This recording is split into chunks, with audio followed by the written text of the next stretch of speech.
Let's discuss this. We're now joined via Zoom by Anelle Erasmus from Mould and Power Services. A very good afternoon to you, Anelle. Thanks very much for joining us here on SABC News. Good afternoon, Flo. Thanks for having me. You're most welcome. We know that, recently the city of Cape Town Mayor Gordon Hill-Lewis expressed alarm by the number of homeless people sleeping on the streets of the city. Do you think that the city is doing enough in terms of dealing with the homeless in the city? And I must say, and I'm sure you know, the city has been criticized over time of being, anti-poor. I think that's the narrative that has been put out there. What do you make of that? Flo, yes, we are NGO and we run a shelter, soup kitchen and developmental services. We work closely with the city and we see them as a very important partner in the work we do. And annually, the City of Cape Town is running a winter readiness program where they try and make these beds available.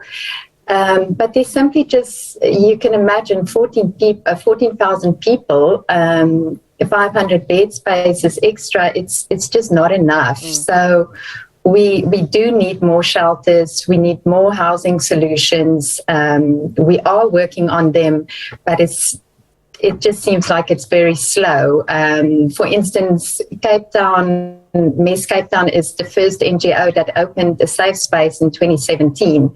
It's not considered a shelter because it's really just a safe space.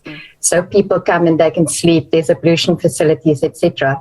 And a year or two later, the City of Cape Town with talks copied and pasted the model in the CPD under the Kulenberg Bridge. And it's great to see that we can share our resources, share our ideas and plans, and this is the way we need to go forward, but we need so much more. Let's talk about why these plans are taking so long. I think you would agree that, the situation right now for the homeless in the city is not sustainable, and we can't keep having this discussion year on year every time that we hit situations like this, like for now where we have a cold front. For those of us lucky enough to have a roof over our heads, we're even complaining about the cold. It can't be easy for those on the street. So, let's talk about those particular long-term solutions and what are the stumbling blocks to in fact sheltering those people, whether it is, building accommodation, whether it is the issue of RGP houses. I don't know what your discussions are, but maybe you could let us in on it and what are the stumbling blocks so that we're not getting anywhere at the moment.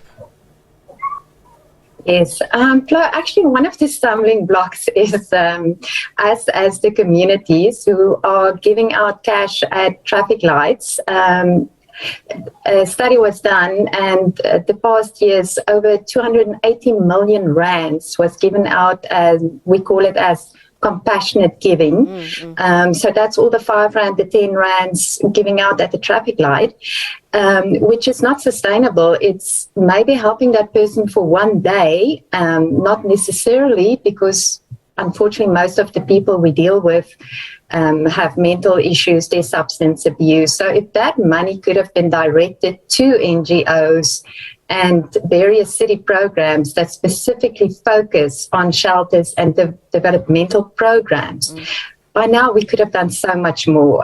So I also want to appeal to the public that there are many, we sell meal and shelter vouchers. So instead of giving out cash, give out that voucher, which the money goes to the NGO, and we can do so much more giving professional services than just sustaining that person for one more day on the streets, which is not sustainable. And we all want to see a decrease in the situation. Yeah, I'm glad you brought up, what we, the rest of us as citizens can do to assist. And maybe we should talk about it being this winter period and it being so cold. What are the most urgent needs on the ground at the moment? You point out the fact that, we might actually be wrong by, giving out money to those on the street. So, but it's clear that we do want to help. So how do we then assist? What are the most important or immediate